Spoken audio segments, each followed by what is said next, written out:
You need to trade for these 5 players in Dynasty today. Go do it right now. These are guys, yes, that is right. These are guys that when we're making our trades this offseason with our league mates, these are the guys we're trying to get in trades. And anytime I see one of these 5 guys go on the trade block, I am making an offer for them. We're going to give you these guys, and we're going to tell you why we are trading for them. First, do us a huge favor and show your support for the channel. Make sure you like the video. Really helps us out, really helps the algorithm, really helps the channel and the video do well, so we appreciate that. And make sure if you're not already to subscribe to the channel. We really appreciate that, and it helps us out a ton. We're going to give you 5 guys today. The first of these guys being Drake London. During our wide receiver rankings video last week, we had Drake London somewhere in the 14 to 16 range, I think. And there somebody said Drake London was ranked too high, and I responded and I said, honestly, I think Drake London might be ranked too low here. And I'm personally very high on Drake London right now. Drake London is a guy, when you look at the passing opportunity and the receiving opportunity from on by game standpoint last year in Atlanta, they passed the ball like at a minimal rate, and they ran the ball more than any other team in the league. Are they going to change? No. Bijan Robinson, again, it's probably going to be his offense. That being said, look at what Drake London was still able to do in his first season with the Atlanta Falcons. I mean, he had 117 targets in that offense last year, which is, I think, like 30%. If I'm not mistaken. Yeah, so his target share was 29.4%, which was 5th in the NFL among wide receivers. I mean, targets are earned. Target rate, number 2 overall, 32.4%. Targets are earned. He still actually, from a production standpoint, you're talking about yards, had a fairly good year last year. He wasn't all the way healthy the whole time, but showed really good flashes of just being an absolute great player. When you're talking about them potentially starting Desmond Ridder this year, you know, I think that Desmond Ridder, over the games that he played last year, they passed the ball more than they did with Marcus Mariota. So I think that gives a little bit of a positive outlook for his opportunity this year. But when you're also considering the fact that Desmond Ridder is probably not the long-term answer there, and Drake London is only 22 years old, I think still. He was 21 when he came in the league, so he is very young. Man, I mean, there's so much value insulation with this guy, already producing, already commanding targets at that level, and being as young as he is. If this is somebody that people in your leagues are trading, I'm absolutely going out and getting Drake London at a 4th-round startup price. Like, no doubt about it. Yeah, so I will give you a little pushback here just on this guy specifically. I'm not low on Drake London. I really like him. I've even tried to get him in some leagues because I do agree with you with his value overall. I think his value insulation is going to be some of the best that you can get in Dynasty, but value insulation does not directly correlate to fantasy points, and that's what I'm really concerned with here. I mean, as a contender, if you're investing in Drake London, I guess that's okay, but really, what's the ceiling that you're reaching for here with London, and why are you investing in him specifically? Because yes, the Falcons ran with primarily Marcus Mariota last year in that offense. The times that they ran the ball overall was the most out of any team in the NFL, and Desmond Ridder, like you said, did pass it more towards the end of the season. And while I do expect Ridder to provide more passing volume next season, or even Heineke if he ends up playing there or starting there, I do expect Bijan Robinson to get more dominant carries than the other running backs in that backfield, and that will really kind of offset the loss of quarterback rushing upside that they had last season. So I really think there that the volume is still going to be limited, and while that's not exactly a knock on Drake London because there's not many weapons there, Kyle Pitts is coming back. And that, I mean, if you really think Kyle Pitts is what he's supposed to be at the tight end position and really, I mean, could be a dominant receiving threat there, I think there is a little bit of room to be concerned about the overall volume that Drake London can get in the offense from a fantasy perspective. I think London could end up being one of the best receivers in the NFL, and come 2 or 3 seasons where they actually get a really good quarterback there and start to pass the ball a little bit more, London could end up being a very high-producing elite wide receiver in fantasy especially. But I mean, for the next season or two, I really don't see the Falcons being one of the worst teams in the NFL this year. I mean, they just drafted Bijan Robinson, who's going to be tearing it up. Desmond Ridder isn't the worst thing ever. I don't really like him that much, but their offense doesn't look too bad. And their defense is actually, it's okay. Like they've got some solid guys there, and honestly, I think they're going to compete in what is just an abysmal division that they're in with the Saints, the Panthers, and the Bucks. Like they're going to get probably more than 4 wins this season. I personally think quite easily. I mean, they were competing last year and they almost beat the Chargers. Remember that? Yes. And now you, I remember. Yeah, now you add Bijan Robinson to the mix, and you have Kyle Pitts coming back healthy.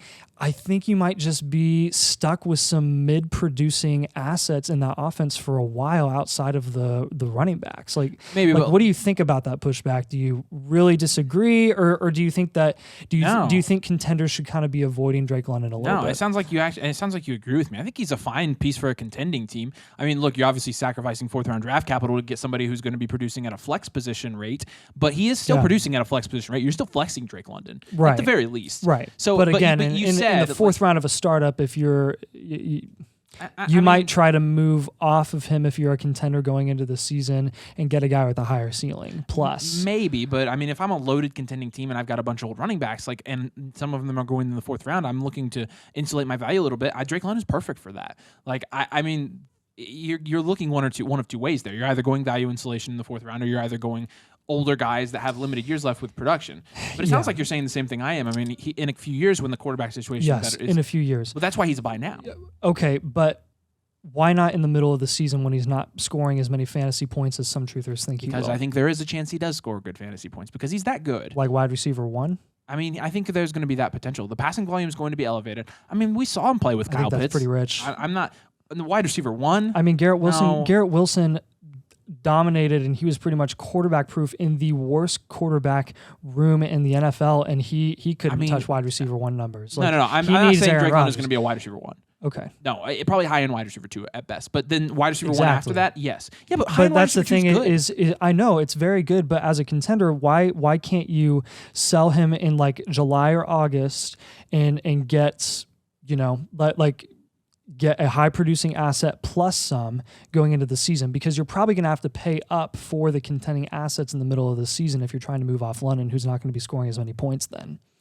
Do you get what I'm saying? True, but right now you're not making contending moves. Like, I mean, right. Yeah, Drake London's going to have his value insulated at least until then. So if you're trading for people right now, that's why he's a trade target. Like, because he's somebody that's going to have his value insulated from now until the day the season starts, has potential to produce immediately, but is almost guaranteed when you look at what he did his rookie year to produce long term. So I don't see a lot of downside with buying him. And this is a buy video, by the way. Correct. Yeah, I'm just providing some pushback. Because I don't fully disagree with you at all. I just think there's a little bit of a qualifier with what you're saying. Because what's the qualifier? I think the qualifier is if I'm a contender and I'm like a legitimate contender going into July and August. You could say that about any of these guys. You could say in Jerry Jeudy's round, who's our next guy, you should sell him for Derrick Henry because they're going value adjacent. It's always going to be the case for these guys. You can make that case for almost anybody that's young and you could make the case for Kenneth Walker. You could say, hey, trade Kenneth Walker for Josh Jacobs or Saquon Barkley. I mean, so I think there's always that qualifier. But Drake London in particular, it's a little bit different though, because this is the wide receiver position, which, like you said, is more insulated value than like the volatility of. I mean, his production wasn't that far off of that of Chris Olave or Garrett Wilson last year.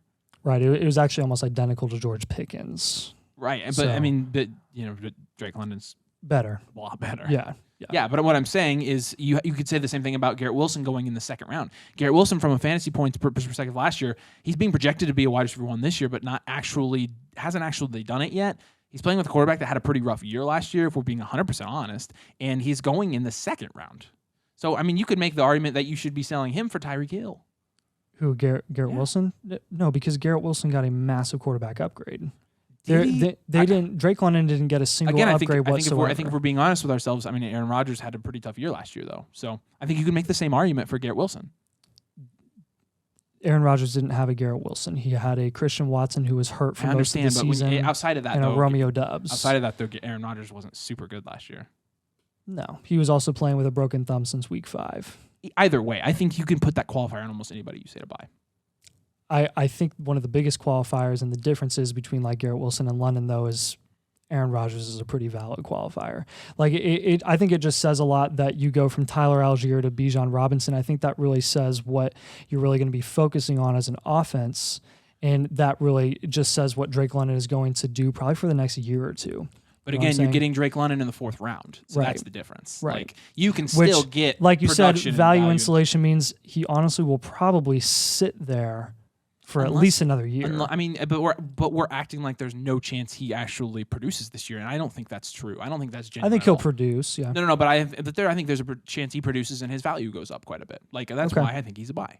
I don't think that's out of the realm of possibilities at all. I'm not really worried about, I wouldn't disagree with you there. I'm not really worried about Kyle Pitts because he did what he did last year with Kyle Pitts on the field. So I'm more talking about like ceiling overall in general. But you're right. There is definitely a chance that he could go up in value even with a little bit of production this year. But it's just tough navigating the dynasty community's reaction for, assets like that. True, but you always know with these 22-year-old, 21-year-old wide receivers that they're never going to overreact with them, unless it's Sky Moore, obviously, who's dead. But, with Drake, they're not going – I think given what Drake London did and given his age, the dynasty community is actually lower on him than they would be most players, which is why – and I think it's situationally, but I think people aren't understanding the context of the situation and the fact that Desmond Ridder actually could provide a little bit more volume next year, but also that Desmond Ridder is just a rental, and they probably will be. Right. And I don't think they can suck enough to get Caleb Williams, but that would be awesome. They'd be ridiculous. That would be awesome, but I'm not holding out hope. I'm not holding out hope for that, and I don't think. But even if they get a Drake May, that's a huge passing upgrade. Yeah. So that's why Drake London is a buy. Anyways, it's a bit of a rant there. All right, I'll let you talk about Jeudy. Jeudy is going to be the next guy on our list that you should be trading for today. Oh goodness, this is really tough for me because I'm not the biggest Jeudy fan either. I don't think either of us are, but his value didn't really go up as much as we thought it would this offseason. We were kind of wrong about that. Like we were getting ready, getting all set to sell Jeudy everywhere and get these crazy prices for him, and people just kept sending low balls and trying to buy him low, and I didn't really understand why. It's like when I say sell Jeudy, I'm saying sell him for a higher price than you think he's actually worth, and people are trying to sell you lower than what you think he's currently worth, and it's kind of ridiculous. So with Jeudy,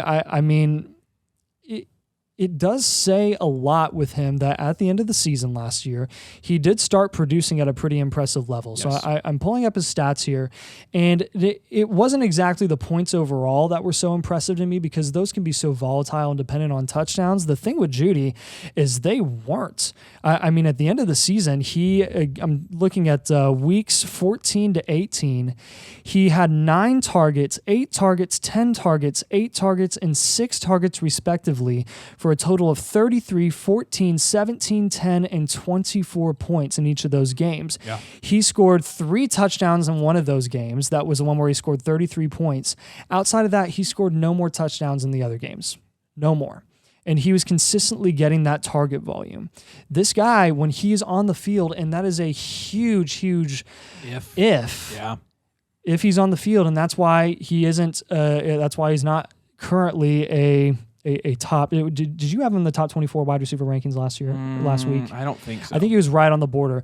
That's why we're not as high on him as some people are. But honestly, we're not near as high on Jeudy as most people. No, but the interesting thing is I think that Jeudy is still a buy because he's a conditional buy because of how polarizing of an asset he is in Dynasty, because you will find people that are incredibly high on him, and honestly, if the opportunity presents itself, I would say sell him high if you can get a 24 first and second for him even. But with going into this new situation, this new offense with Sean Payton, who's a proven coach, who is a very, very good coach. They literally had to pay New Orleans to get him with draft capital. And Cortland Sutton, I think, is a certified, not even good wide receiver, honestly. I know all y'all Cortland Sutton truthers last year thought he was going to be amazing, and we called that, and we were totally right. And Jerry Jeudy is the dominant wide receiver there, at least next year. So we don't know if they're going to re-sign him. We don't know if they're going to let him go. But again, this is kind of, at least for me, a soft buy where you're looking at his target volume, you're looking at the consistent targets he got, the points that he scored, and the fact that he's not touchdown dependent. He doesn't require touchdowns to be a consistent producing asset. I'm easily, comfortably going into this season in fantasy and dynasty, throwing him in flex, even being my wide receiver, wide receiver 3. I'm very, very happy about that. My biggest concern is going to be, can he stay healthy? Because he's been in the NFL for 3 seasons now, and he's not pulled together a fully healthy season. And like Avery always says, the best availability or the best ability. You screwed it up. The best ability is availability, and that's the most important thing to us. But why do you think specifically, outside of my reasons, why do you think he's a good value right now? No, I think you nailed it. I think, with the fact that he did flash last year in his last 4 games, finally, the fact that he's still very, very young, which also will help feed into his value inflation. The fact that he's getting Sean 24. Payton as his coach, who's going to be more offensive minded, who's going to bring that new dimension to the Broncos offense. The fact that Russell Wilson hopefully is going to look a little bit better next year, because he can't really look a lot worse because Broncos country let's ride. But those are the main reasons that I'm looking at Jerry Jeudy. And then there's the fact that nobody's really using that as a reason to inflate his value like crazy, like they were last year. So because of that, I will take Jeudy in the mid 6th, even the early 6th, and feel really comfortable about it. And right now, if I can get More Jerry Jeudy comfortable in than trades, Jameson Williams. Absolutely, because those are the Because guys he's the alpha going wide, with. he's the alpha wide receiver in his George own Pickens, offense. are you serious? So Neither of those guys. Pickens Jerry Jeudy and was a very good J-Mo. prospect. He has very good draft capital. So I'm comfortable taking Jerry Jeudy and trading for him at this moment in Dynasty. The next guy is going to be Miles Sanders. I know you agree on this one. I'll scream this from the rooftops. I've been Yes. screaming this from the rooftops even before you and Simon finally saw it. It took you What, forever. me and Simon? I've been saying it with you. I said it before you. You're like, I don't know. Has And there then ever been a take that I've said before you?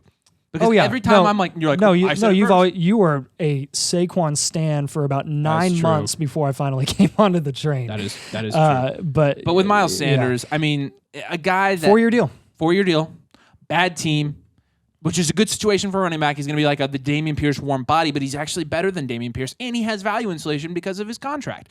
So when you're thinking about his value over the next couple of years, you're getting him right now in the 8th, 9th round. I would imagine he's going to hang out there for another couple of years. I mean, I think he's going to last there. Nathan's going to look up the details to his contract, but I think he's going to last there. I think he's going to produce. I think he's on a team that has a rookie quarterback, which is going to make their passing game flaky. And I think their wide receiver 1 they tout is Jonathan Mingo. So that's not going to work out very well. And honestly, with the opportunity he's given, with the fact that he was able to put together a pretty good year last year, the fact that you're getting a starting running back on a 4-year deal in the 9th round of Dynasty startups is just insane. In a depleted offense. In a completely depleted offense. A 4-year deal, guaranteed $13 million. He doesn't have an out until 2025. That's the year that Tyreek Hill is supposed to retire. And he's getting, his annual cash is sitting around the $6-7 million mark every single year. So this guy, They intend to use him, I don't think people understand the significance of this contract and the significance of a 4-year second deal for a running back like Miles Sanders. This should have been a value booster for him. And all he did was I just stay where he was. Did he maintain or did he fall? Did he just maintain? I think he maintained. He didn't. If he go maintained, up. he did not didn't go up. He should that's have for gone sure. up. So we'll take Miles Sanders here at price all day. Najee Happily. Harris is going to be the next guy on this list. Najee Harris, the guy that was going at the turn last year. We've talked about it a lot. How people ruined their dynasty teams because they were taking Najee Harris at the 112 in dynasty startups in 2022. Now Najee Harris. Naturally, as we do in Dynasty, we've overcorrected on Najee Harris. He's now valued too low. He's already 25 years old. He's the same age as Josh Jacobs, or older. I can't remember. One of the two. He's older than you think, but when you look at what he was able to do last year when he kind of recovered from his injury a little bit, he became more productive in that Steelers backfield. He's going to have plenty of opportunity again this year as well. Yeah, so his snap share actually went down. I'll put this on the screen. And over the last half of the season, his snap share went down and his opportunity went up. So basically, they put him on the field less, and when they put him on the field, they were giving him the ball more often. And that really boded well for him in his fantasy production. I mean, at the beginning of the season, he was just all over the place.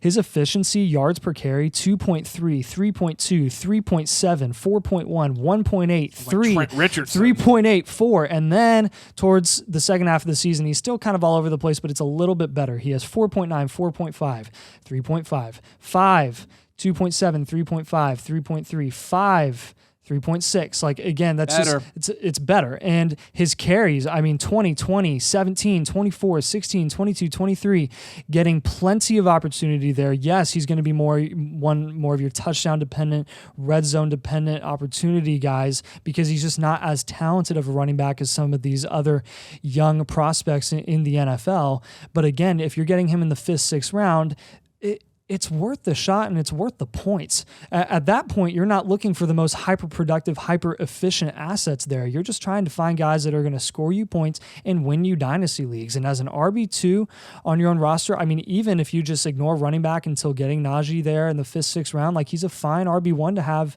on your roster that you can contend with in your league. So I'm really happy to see what Pittsburgh was able to figure out with him, to see that the less he's on the field, the more he's going to give you when you give him more carries, and he's going to be more efficient. So don't be worried that he's going to be on the field less. He's going to do better for you from a fantasy perspective. The last guy on this list, the last guy you should be buying and trading for right now, and I know you agree with this one as well, is going to be Christian Kirk. Kirk, I mean, man, he's dead. I mean, he got the big contract. He's only in the 2nd year of the contract. But you know what? They brought in Calvin Ridley, who's for a conditional 5th. A sports betting Crap. addict. I'm kidding. I know he's not.